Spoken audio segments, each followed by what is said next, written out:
Good morning. Praise the name of the Lord.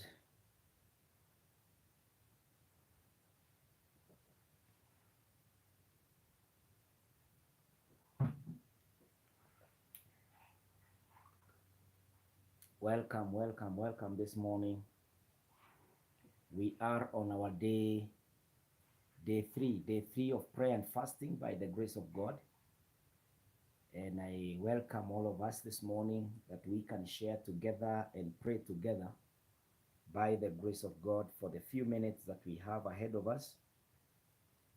I know it is a new week by the grace of God. It is a new month by the grace of God. And so I welcome each one of us today that we can pray together. We are on our day 3 of prayer and fasting. We are live on Facebook and we are also live on YouTube. May the Lord God bless you. Thank you for tuning in and thank you for even having a session that we can be able to pray. We can be able to look up to the Lord and believe God for great things in the name of Jesus. So help me to share this by the grace of God. All of us on Facebook, help me to share it. Na Mungu atatubariki, atatujalia by the grace of God. You can also share the link on your WhatsApp status so that many can know that we are live. We can encourage one another in prayer by the grace of God, and the favor of God will rest upon you and upon each one of us by the grace of God. So karibu sana na ujihizi ukiwa mahali Mungu anataka ukue na neema ikutoshe this morning. This is Pastor Kinyanjui Joseph, and I'm here for the next 21 days. We began last week on fast, that was on Saturday. We've been fasting yesterday, and we continue on up to the 21st when we shall do a kesha as we break our fast of 21 days. Wapendwa, we are doing the kind of a fast that is called partial fasting. And in partial fasting, we are taking vegetables, we are taking drinks, and we are taking fruit. And we are believing God that the next 6 months, the theme for this, the purpose for this prayer session is that now we have marked the half of the year. The half is gone. We may not do anything about it. We don't have an opportunity to do anything about January, February, March, April, May, and June. But we have all the necessary, we have all the advantage. We have what it takes for us to do something in July, August, September, October, November, and December. And this is why we are coming on the mountain of prayer to ask the Lord for grace in our businesses, grace in our homes, grace in our health, grace in our faith, grace in our dreams, grace in whatever it is that you want to accomplish in the year 2023 by the grace of God. And so the Lord says, pray and I will answer. He says, ask, it will be given to you. Knock and the door shall be opened. Seek and you will find, in Matthew 7:7. And so, wapendwa, we cannot afford to misuse or to live as if we've not read that scripture. When you read the word of God, you go straight and practice it. Once you practice it, God is there to keep his word. God is there to do that which he said he will do. In this case, he has said, ask for anything in my name. That is in John 15. And my Father will do it. Na kwa hivyo wapendwa, this morning, we are doing exactly that. And so there is no other formula that I am coming to us to do this particular Monday, being the beginning of a new month, of a new week, by the grace of God, ya kwamba kile ninawaletea ni tuombe. Na kile ninafanya pamoja nanyi ni tuende kwa maombi, tuende mbele za Bwana. I know some of us, we have diverse, different needs in our lives. But you know what? Our God is all able to do more than we can pray or imagine.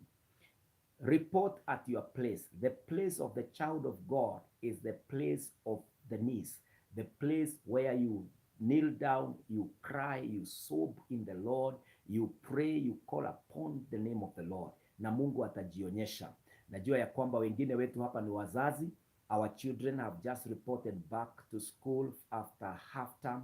Wengine wetu hatuja clear the fees. Wengine wetu pengine hata watoto wetu hawaja resume because pengine ni wagonjwa. We are here to take those issues to the Lord.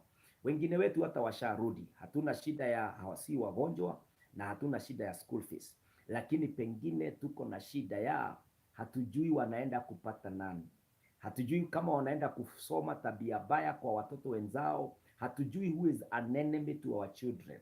The only thing we can do is to report at the place of prayer, cover our children, pray for them, commit them to God, pray that the Lord will give them favor to see day one, even to do well in their classwork, to do well in their exams, and then to finish the term by the grace of God. Ndio maana tuko hapa. Kwa hivyo wazazi, tuko hapa to cover our children, that we will not have emergency calls.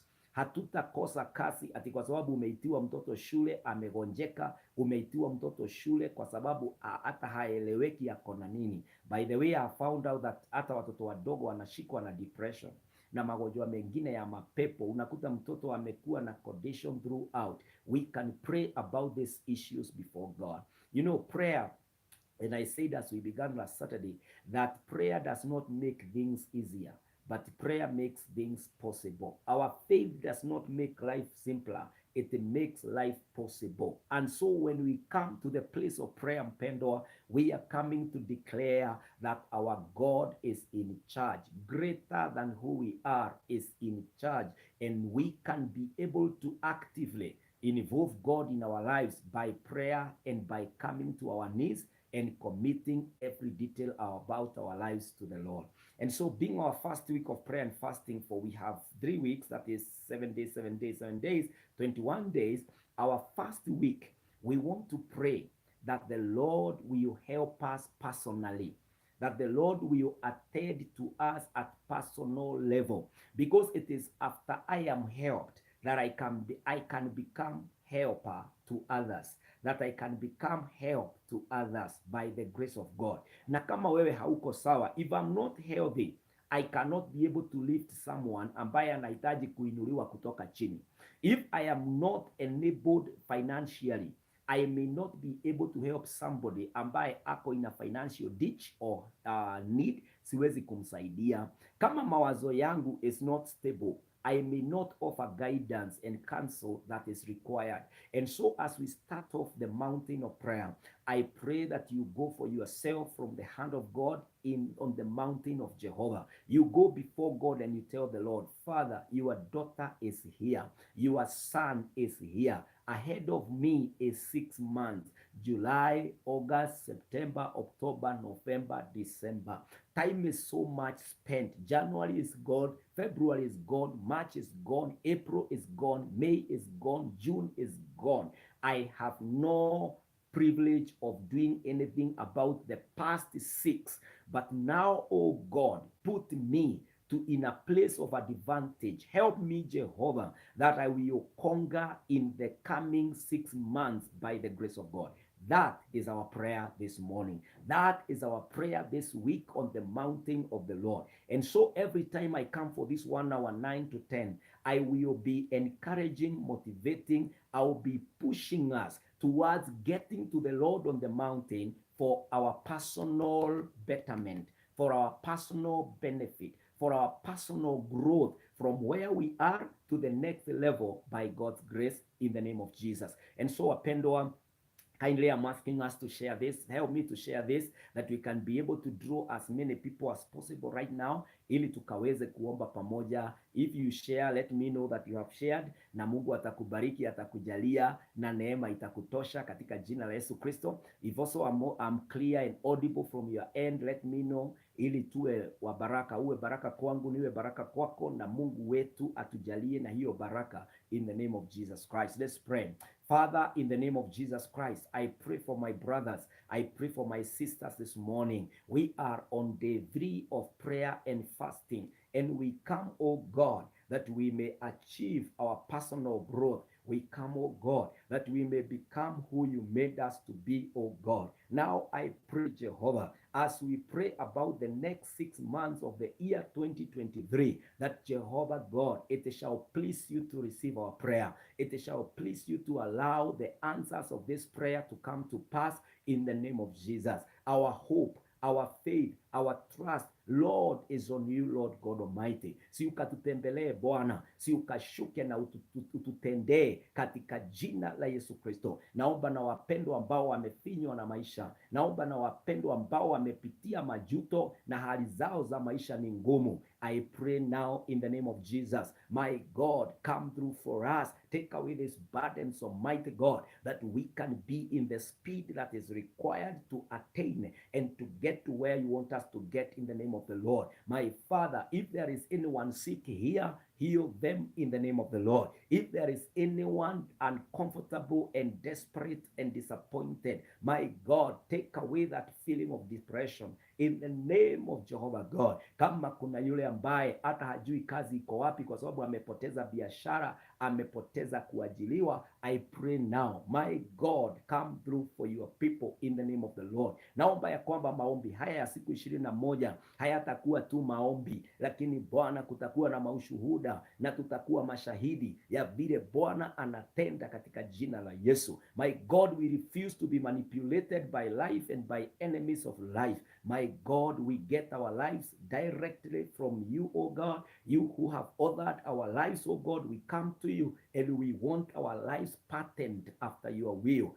fashioned after your will, in the name of the Lord. All the parents here, oh God, meet to the point of their needs, oh God. All the directors, all the CEOs, all the businessmen and businesswomen, all the professional, the careers that are represented here, I pray in the name of the Lord. Father, visit them in a gracious way and grant that July is their season. August is their season. September, October, November, December, this half part of the year, my God, they want to register growth and the blessings and the benefits from God in the name of Jesus. My Father, I pray for our children this morning that as they resume back to school, that they are safe and secure. We fortify their fences around their lives, Almighty God, that no one will be able to penetrate through. No one will destroy the lives of our sons and daughters, Almighty. We pray for the teachers. We pray for the for the administration. We pray, oh God, for the drivers. We pray for the fellow students in the name of Jesus. Anyone who interacts with our sons, with our daughters, my God, Father, we pray that they are agents of grace, they are agents of the favor of God, that they can only enter the lives of our children for a mission of making them better in the name of the Lord. We rise against the powers of darkness this morning. We thwart every program of the devil in the name of Jesus, and we pray, oh God, that we are blessed of the Lord. Father, this morning, we pray that you may command our day. We pray that you may command our week, and that God, as early as the new month is, my Father, command it for us in the name of Jesus. Lord God of heaven, bless us, anoint us, refresh us, and oh my God, call us the blessed of the Lord, that we can partake of you this morning. This is our prayer as we are on the mountain, that day, as we fast, oh God, hear us. These are the men and the women calling upon your name, God. We are desperate without you. Hear us this morning. This is my prayer over your people this morning. In Jesus' name we pray. Amen, amen, amen, amen. Wapendwa katika jina la Yesu Kristo, I welcome all of you this day, that you can feel at the presence of the Lord and that you can be able to pray together with us. Today being the third day of our prayer and fasting, today we are praying for value in our lives. Today we are praying for worth in our lives. Many times you have been told that you are useless. Many times you feel like the amount of failures, the amount of struggles you are going through, you feel like you are never made to achieve or to accomplish what you are pursuing. Wengine wametafuta job, after a few days you are unafutwa.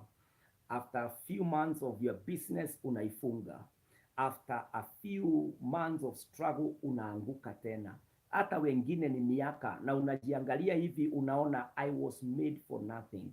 Pengine hata ni miba, una abort, una miscarry for, unabeba miba for 3 months inatoka. Then you feel like you are never made to be a mother. You feel like within yourself there is no value. I want to encourage you today in the name of the Lord, ya kwamba there is so much value in you. Wengine ni kuambiwa, tumeambiwa na watu hadharani, People looked at us and they said, you cannot make it. You are good for nothing. You are never made to be anything or anyone. And you feel like you have believed that. You feel like it is true. I want to encourage you today that there is so much value within you that cannot be defined by mere men and mere women. All of us are the same. Hakuna mtu anaweza kukuambia juu ya maisha yako unless you seek it from a higher platform where we are going right now, kutafuta Mungu mawazo na mpango wako ni upi katika maisha yetu. Only God can define who you are,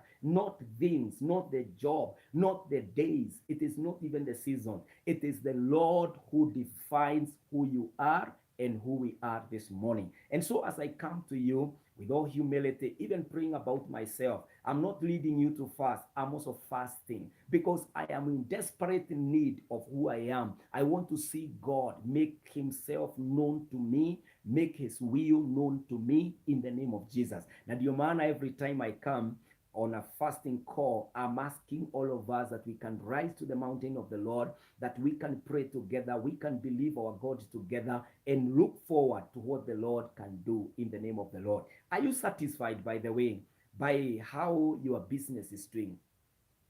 Are you satisfied by the way your marriage is going? Are you all right with the feelings of your body? How is your spiritual status? Are you fine? Are you okay? Because the people who are okay may not be interested in this fasting. But anyone who feels that there is more to be done, there is more to be accomplished, there is still potential unexploited within us, these are the people who carry a vision. And you are saying, I require the zeal, I require the passion, I require the push of God to the next level. Kuna watu wako na maono, but they don't have the resources to fund it, to finance it, or even to launch it. Kuna watu ambao wako na maono, but they don't have the people to come along and support the vision that they have. Kuna watu ambao wako na maono, but their health is a challenge. Wengine wako na maono, lakini imani yao ni dogo. Wanaanza tu siku ya kwanza, ya pili wanaona hawawezi. I want to let you know that this is your place. This is where you should camp, on the mountain of prayer, telling the Lord, my God, it is for sure uliniambia jamii yangu nitakuwa nimewajengea by the end of this year. Lakini by the look of things, finances, even the energy, the hope, they are all drained. You are coming here for the refilling. And you are telling the Lord, Father God, nataka unishike kwa mkono wako, naomba uniinue karibu na wewe, naomba unijalie, naomba uenende mbele yangu na uniokolee katika jina la Yesu. Wengine ni opposition. You have a vision, but other people want to steal your vision. Other people want to intimidate your vision, and they are not wrong. You know, people have nothing wrong with you. People can only be manipulated as agents by the enemy. And so the devil has recruited them as agencies so that they can bring you down. The devil fears your vision. And so it is at this point on the mountain of God that you are able to wrestle your way out, that you are able to fight your battles and clear your way towards where the Lord is taking you in the name of the Lord. Wengine ni dhambi. Yaani dhambi imetushika, unajaribu kuabudu, ile dhambi inaingia inakurudisha nyuma. Unajaribu kupanga jamii yako, ile dhambi inainuka na inakurudisha tena chini. Yaani una struggle na dhambi fulani katika maisha yako, kiwango ya kwamba your vision ni kama unaona haiwezekani. There is an amount of guilt within your spirit that you are feeling God cannot work with such a dirty, wicked man. God cannot operate. Mungu hatafanya huu muujiza kupitia kwa dada ambaye ni mchafu namna hii. And that guilt can only be eroded. It's only at the place of prayer that your conscience can be cleared, that you can regain your confidence back, and you'll be able to pursue your dream by the grace of God. Na ndio maana tunakuja kwa huu mlima, so that our value is restored, so that our worth is reconciled with us by the grace of God. And so I am speaking to a people, I am leading a people that are after the accomplishment of their dreams, that are after the coming to pass of their lives by the grace of God. And I want us to know that we have value. The Bible says this in the book of Isaiah 43 and verses 4. Isaiah 43 and verses 4. The Bible says, since you are precious and honored in my sight, and because I love you, listen to this. God is addressing his people, and we have become the people of God. All of us who are in Christ Jesus, we have become the community of God. And so he says, since you are precious and honored in my sight, and because I love you, that God, he says this to the Israelites, I will give people in exchange for you, nations in exchange for your life. And God says, I will even give people, hallelujah, because you are precious and honored in my sight, and I love you. Hallelujah. When you look at that particular part A of Isaiah 43 verse 4, verse 4a, the Lord says these three things. Since you are precious, my friend, if something has told you otherwise, I want to encourage you this morning and let you know that the Lord himself says you are precious. If something is precious, that thing carries value. That thing has worth. That thing is worth protecting. That thing is worth keeping in an honorable place. That thing is preserved for a better use tomorrow. And the Lord himself says, since you are precious. How I pray this morning that somebody can feel the worthiness within us. Na sio ile ya kufake. Unajua kuna wakati mwingine unajitia tu nguvu, unatembea. Unajua hawa watu wanajua mimi sijui kitu, hawa watu wamenidharau, lakini kwa sababu unafanyia kazi hapo ama hauna kazi ingine, unakuta ya kwamba uko tu pale pamoja na wao na umetulia tu pale. I don't want you to fake it. Take it from the Lord. These are the scriptures that should define our lives. And the Lord says, since you are precious, go with that notion, go with that mentality that I am precious. The Lord says, I am precious. And so the preciousness of who you are, the worthiness, the value that you carry is precious.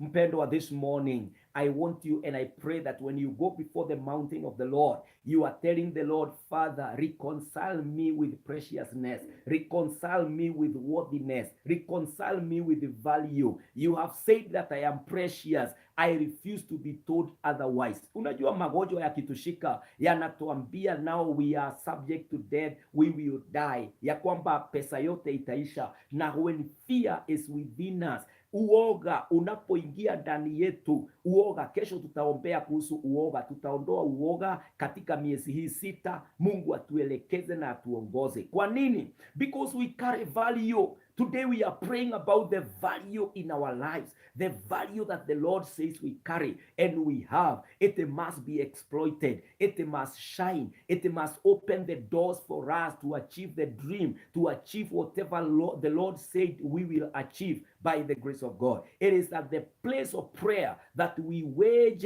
the valuable warfare. It is at the place of prayer that we get what the Lord said we will get, that we rise and the Lord comes through and does what no man is able to do in the name of Jesus Christ. Na kwa hivyo wapendwa, this early morning, by the grace of God, understand that you are precious. So the first thing that the Lord says, since you are precious, we are camping at Isaiah 43 verse 4. Since you are precious. And then number 2, about the value in you, the Bible says, and honored in my sight. Before God, we are honorables. You know, we are used to honorable members, waheshimiwa, wale ambao pengine tuliwapigia kura ama wanatuongoza katika miji na vijiji na taifa. But the Lord here says that before me, you are honorable in my sight. That what you are, who you are, how you live, you are honorable in my sight.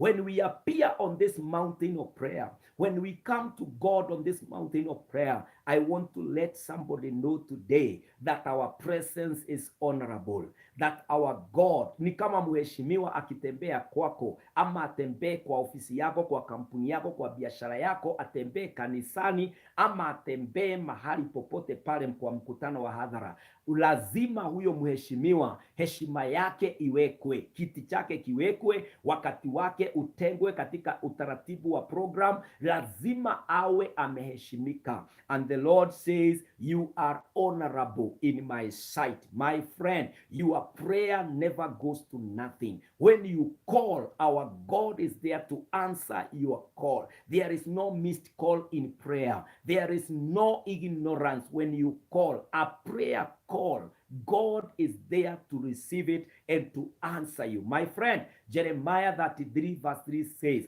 call unto me, I will answer you. I will even show you unsearchable things that you do not know. Our God has promised every call will not be missed. Every prayer call, Mungu atafanya. He says, you are honored in my sight. Somebody must tell his mind, her heart, her life, that I am honorable. It is when you feel the worth, it's when you feel the value that you are able to camp on this mountain and call upon the name of the Lord with a lot of courage, with a lot of confidence and boldness on the mountain of prayer. And you are telling God, as I fast, I know I am not fasting in vain. I am not crying in vain. I am not mentioning all my items and prayer needs in vain. I know my sight in your presence is honorable. Mungu ndiye anasema hapa in Isaiah 43 verse 4, since you are precious and honored in my sight, wapendwa, as we come before the Lord, our presence there is honorable. Our presence before the Lord is something that is honored. Yani, the sight of God about us before the sight of God, we are viewed, we are looked at as the honored of God. How I pray this morning that someone desperate, mtu ambaye ameambiwa you are good for nothing, mtu ambaye umejiangalia kwa kioo, but because you don't have this and that you are feeling disappointed and rejected. I pray that this morning you can hear the Lord speaking to you through his word and telling you that you are honorable in the sight of God. You are honorable. Mashetani na mapepo na maadui wa maisha yetu, kile wanatumia majina ya kuangusha our attitudes, ya kuangusha our emotions, ya kuangusha our confidence and our convictions, ili baadaye tujidharau na tusurrender to the enemy. I come to let you know that the Lord says you are precious in his sight and that your sight in his presence is honorable. Ya kwamba wewe ni mtu ambaye ndani yako umebebana na worthiness, umebebana na value, kuna dhamana ndani ya maisha yako. You are not useless. You are not a person of nothing. Wewe ni mtu ambaye Mungu ameinvest na wewe kwa sababu you are honorable. You are precious. Hallelujah. Wapendwa, not only does in that scriptures carry preciousness and honorableness of you before God, but it is also says, and because I love you, because I love you.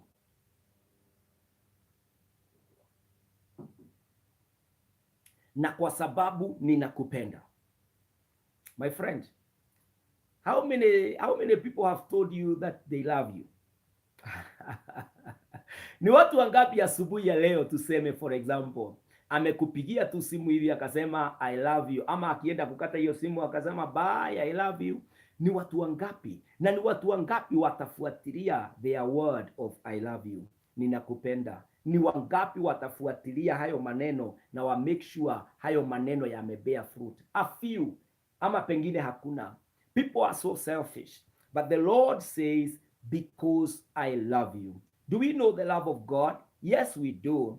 The Bible says in Romans 5:8, this is the way that the Lord has shown his love to us, that while we were still sinners, Christ died for us.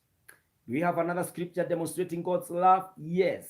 The very memorized, the very widely memorized and remembered scripture, John 3:16. For God so loved the world that he gave his only begotten Son, that whoever believes in him will not perish but have everlasting life. And so God tells the Israelites, he tells them, because you are so precious, because you are honored in my sight, and because I love you. Hallelujah. My friend, our God loves us.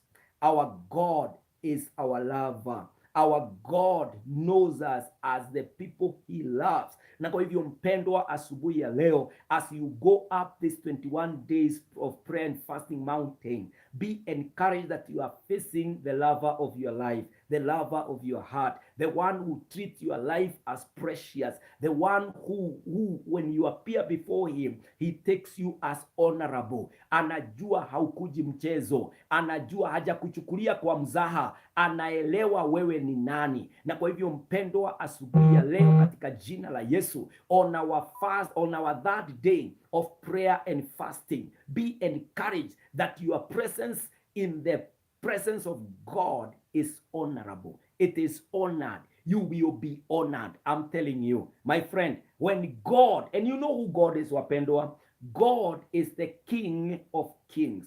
And when you appear before the King of Kings, you are qualified to appear. See watu wote, myself, I've never met any president of this nation because I've never been able to secure an appointment with them. But I can tell you, all people, the reason why I have not met them, it is because there has not been a plan, there has not been a qualification for me to appear before them. But if a day comes, and I know the Lord maybe will allow one time if it is needed in my life, if one time I secure that appointment, I can tell you my life will never be the same again. You cannot appear before a king just like that. Ati leo president akupigia ama upigiwe na state comptroller ama state house comptroller ama whoever is there, alafu uambiwe, by the way, the president, the current sitting president, even the former president, wakikupigia ama ukiitwa na CEO uapie mbele yake, there must be something important. The dialogue, the conversation, the agenda, ile itatranspire pale, lazima kuna jambo litatendeka. And so my friend, when the Lord says your sight in my presence is honorable, I love you and you are precious, let us not feel like tumeomba na maombi imekuwa ya kawaida. Wacha isiwe ya kwamba we have become so ordinary and the enemy has managed to let us know ya kwamba maombi ni obvious. Hapana, we know who we are. When we go before the Lord, there is such a powerful, valuable conversation, dialogue that is taking place. Na kwa hivyo mpendwa, when the Lord says you are precious, you are honorable, and that I love you, listen to what he can do. Listen to what he tells the people of Israel. This is what I will do. Kwa sababu Waisraeli in this context, they were very desperate. They have been taken captive right, left, center. Wamekuwa na wafalme ambao hawawaelewi vizuri. And so these children are desperate. But the Lord now tells the Israelites, I will give people in exchange for you. And so he says, I will give. When you appear before kings, they give. You don't go before them to give them. They give you. Hata ni nini unaweza kupatia rais? Ni nini unaweza patia mfalme wa taifa?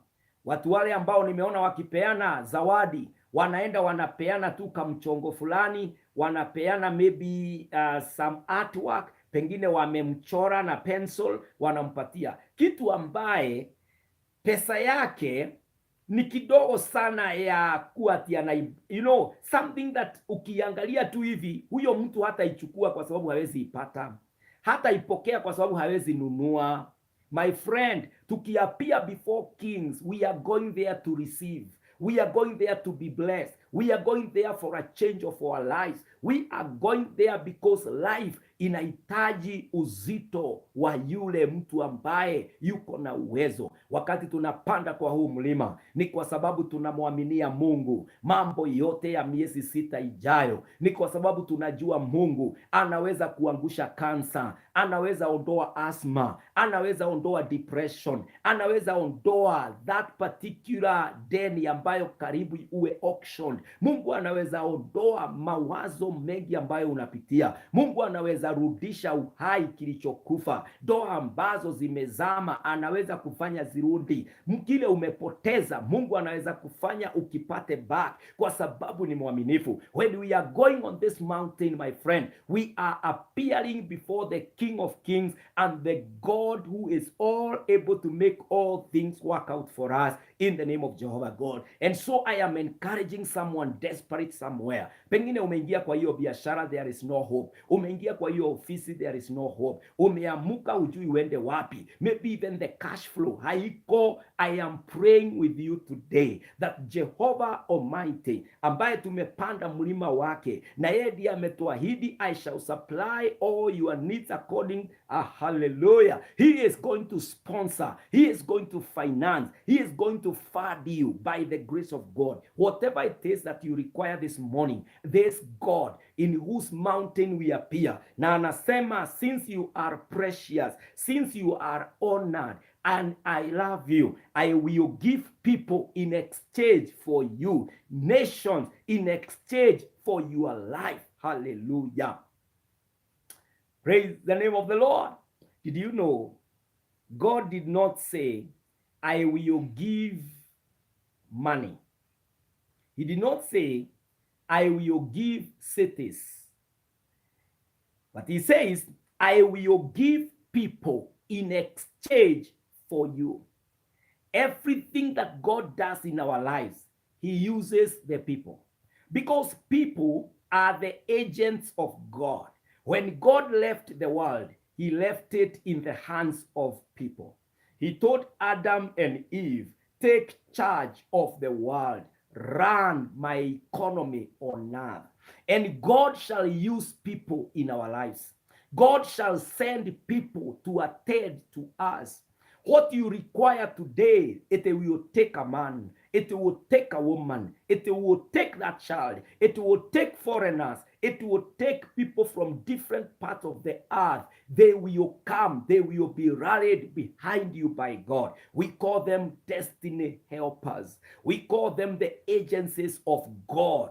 God will use people. Na ndio maana anawaambia wana wa Israeli, since you are precious, since you are honorable, since I love you, I will now send people for your aid. I will let people connect with you. Nations will come and help your life, wapendwa. This morning, how I pray that you can capture this worthiness that is found in you, that you can know you are made with worth. You remember the man called Gideon. Kuna nyakati Gideon alifikiria ya kwamba he is just a small man. He is a person who has no impact. Na wakati malaika wa Bwana alimpotokea na akamuita mighty man of valor, naye akaanza kusema, I am the weakest, my clan is the smallest, we are weakest, yani we have been overrun by the Midianites, na haiwezekani. But the Lord was seeing more than what Gideon was feeling about himself. Na ninataka kukueleza hata siku ya leo, maybe you are feeling incapacitated, you are feeling ya kwamba hujatosha boga. I want to encourage you on the mountain of the Lord, on the mountain of prayer, that there is value within you. There is such a value within yourself. I want to read this scripture in Matthew 6:26. The Bible says this about your value after Isaiah 43 verse 4. Now listen to Matthew 6:26. Look at the birds of the air. They do not sow or reap or store away in barns, and yet your heavenly Father feeds them. Are you not much more valuable than they? Are you not much more valuable than they? Tunaambiwa ya kwamba ndege wa angani, name them, the cranes, the peacocks, the ravens, the eagles, all the weaver birds, all kinds of birds. Zingine hatuzijui zinaishi katika maji like flamingos. All those birds, God feeds them. God provides for them. And then the Lord says, are you not much more valuable than them? The Lord speaks of value, and he says we have value. We have more value than those birds of the air. I want to encourage you today, my friend. Vile maisha imekugonga, vile mambo imekuingilia, don't allow anything to penetrate to an extent of eroding and denying you the value, that preciousness, that honorableness before the Lord that you carry. Na kwa hivyo mpendo, asubuhi ya leo, there is so much value within yourself. There is so much value within you. And so Isaiah 60 would tell us, after capturing this value and preciousness that we are in the Lord. And he says in Isaiah 60 verse 1, arise, shine, for your light has come, and the glory of the Lord rises upon you. Capture this. Arise, shine, for your light has come, and the glory of the Lord rises upon you. You must not be caged. You must not be hostage. Be funded to be sponsored of God. Arise and shine, for your light has come, and the glory of the Lord rises upon you. My friend, capture this particular encouragement and tell the Lord, Father, I am arising. Where am I going? The Lord has promised to back you up. The Lord has promised that you are worthy than many birds. You are worthy than many sparrows. Your heavenly Father cares. Anasema you are precious in my sight. And anasema that you are honorable in my sight. Na anasema I love you. This God is all able to do more than we can imagine or pray. This morning, don't allow yourself to be desperate. There is God with you, my sister. There is God with you, my brother. Hiyo kazi kuna siku utaiangalia hivi na utasema kweli ni Mungu amenileta ubali huu. Kuna watu ambao their blessing will shine the best, the highest coming month, but it will be determined by the prayer that you are doing today. Kuna watu ambao November will be their month, but it is dependent on the prayer this morning, this particular season. Na kwa hivyo ninakuita katika mlima huu ya kwamba do not lose your time or your season by not praying. Let us enter into this season of prayer and fasting and call upon the name of the Lord. Na usisikize sana katika soko ya mashetani na mapepo na ulimwengu. There will always be counterfeits of the original, but there is no government that withdraws its original currency because there is presence of counterfeits of the same katika soko. Upon the original stands, the original keeps fighting. Na kwa hivyo usiondoe maombi katika ratiba yako, usiondoe maombi katika maisha yako ati kwa sababu false prophet, kwa sababu falsehood ati imeingia na kumekuwa na mambo mabaya. Wewe vile unaelewa na unajua ya kwamba maombi ni muhimu, endelea na maombi. Kuwa mtu ambaye anatii neno sana kuliko watu. Kuwa mtu ambaye anafuatana na Mungu wa ndoto yake, Mungu wa maono yake. Na don't be in the balconies of the public, mahali ambapo wanajaribu neutralize, to dilute even the word of God kwa maoni. People are opinion givers. Watu watakuja tu na maono. And did you know that even those people who have not gone anywhere wako na maono mazuri sana. Wanataka kukuadvise on a multi-million business na wao hata hawajafanya ya 10k. Na bado unachukulia bado uko pale ukiwaste time unaongea na wao. Achana na wao watu. Wewe embark on a mission about your vision.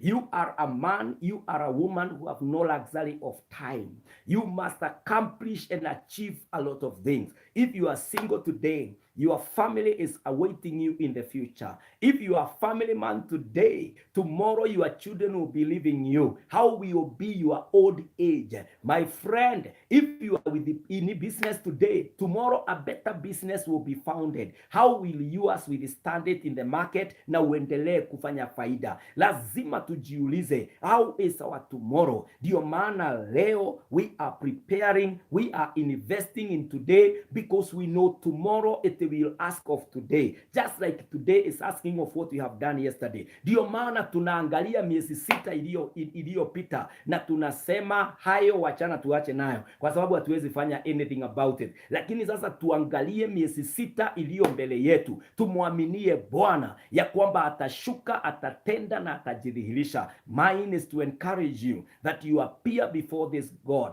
the one who loaded you with the blessing, the Lord, the one who have installed in you the destiny, yule ambaye anajua mbele yako vita utapigana na anakupatia nguvu leo ili ukaweze kuwithstand hiyo vita. Yule anafahamu kuna magonjwa mbele yetu, kuna majanga mbele yetu, lakini tunapoomba tutaondoa yale majanga, tutaondoa zile ngome na zile chochote kilichopandwa na mashetani. Tukiomba tunapandua katika jina la Yesu Kristo. And so my friend, I am encouraging you, be a man, be a woman who is in prayer, a person ambaye anaomba na anamuita Bwana, because you are precious. And so the Lord says, arise, shine, for your light has come. Don't keep in darkness. Don't keep believing that you cannot become somebody. You cannot be in the limelight. You can be in the limelight. One day, you can be the person that others are looking up to. You can be the pace setter. You can become the standard of whatever you do by the grace of God. Uwe unaalikwa mahali to go and give public lectures, to go and show how the Lord has been faithful in your life. Mpendwa, kwani hao tunaalika? Kwani hao wanafanya? Kwani hao tunasoma vitabu vyao? Hao tuna watch on tele? Kwani wao ni akina nani? They are men just like we are. And so we can pray like Elijah, and we can be able to move the mountains even now in the name of Jesus Christ. Na kwa hivyo wapendwa, as we look unto the Lord, as we wait unto the Lord, I want us to be encouraged that our lives have value, our lives have worth, and that we can be able to become somebody by the grace of God. May the Lord God bless you. May you be encouraged today on the mountain of God.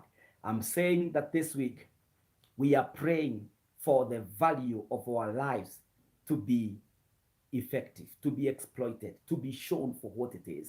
You are not good for nothing. You are made for a purpose. Pursue that purpose. Pray about it.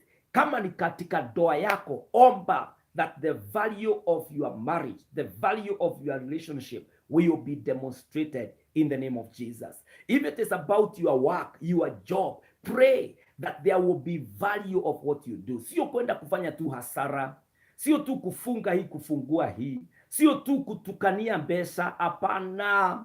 You must be seeing the steps that you are making. You must be there to show and to see the progress. You can be able to tell in 10 years, ninaenda wapi. Mchungaji, usitosheke tu na hao wachache na hizo miradi dogo. God is using you to affect, to influence in the nations. And so don't go for that small thing. Believe in God who put a serious destiny within your spirit. And don't allow yourself to be small.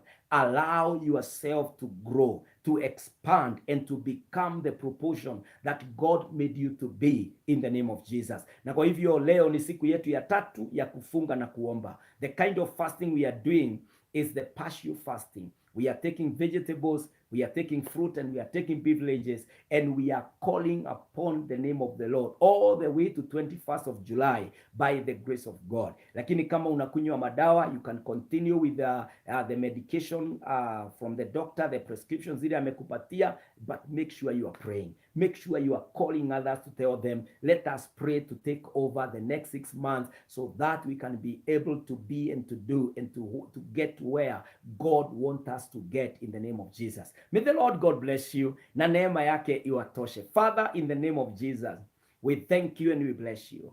Thank you for this particular moment that we have been able to pray. We have been able to look up to you. we have been able to come the that day on the mountain. I pray for my brothers that no one and nothing will despise them. They will not succumb to the pressure of the enemy, telling us that we are ordinary, telling us that others tried and they failed. My God, in our generation, we are offering an example that is godly, that is lasting, that the hand of God is at work to bring to pass every dream in the name of Jehovah God. Bwana, naombea wapendwa waweze kuomba, naombea wapendwa kwa mlima huu wahuishe upya, wakaweze kuomba katika jina la Yesu Kristo. Ni asanti Mungu kwa kuweka dhamana katika maisha yetu. Ni asanti Mungu ya kwamba we make sense before you. Lord, we matter before you. Our Father, our prayer counts before you. We come to you calling upon your name today. Help us. The whole week now is in your hands, oh God. All the journeys that your people will do, I pray for journey mercies. All the businesses that your people do, I pray that the work of their hands is blessed. All the people that your people shall meet, I pray that their network will be productive by the grace of God. Ninaombea afya, ninaombea furaha ya Bwana, ninaomba katika wiki hii Bwana utatupa neema Mungu. Maombi mengi yatajibiwa this week by the grace of God. Ni asanti kwa hawa wachache. Mungu, endelea kuinua na kuhifadhi kanisa lako na kubariki wapendwa. Help us on the mountain. Hear our prayer, O God, and start making testimonies come to pass in the name of Jesus. Father, we are grateful. We rely, we depend, we count on you, O God. Bless our day today and keep us excited and motivated and encouraged even on the mountain of prayer. For the next 21 days, O God, preserve us, O God, for your glory, and bless us in the name of Jesus. This is our humble prayer as we begin the month, as we begin the new week, even as, Lord, we receive the 6 months that you have given to us now. In Jesus' name we pray. Amen, amen, amen. Wapendwa, Mungu wabariki, neema iwatoshe. And thank you for joining me. Every day we shall be here for the next 20 or so days on the mountain. Tukiomba. Saa 3 we shall always be live on Facebook and YouTube by the grace of God. We are also live on TikTok every morning 7:30 a.m. and we are also in person in the church from 6 a.m. to 5 a.m. tukiomba na tukiendelea kuaminia Mungu. Si baraka iwatoshe. Thank you Fidelis and thank you Feliciana. All of us who are here, may the Lord God bless you and may you be excited to pray. Even pray all the more, for God is in the business of answering every prayer call that we do. Shalom, and God bless you within this new week. Amen. Amen. Thank you.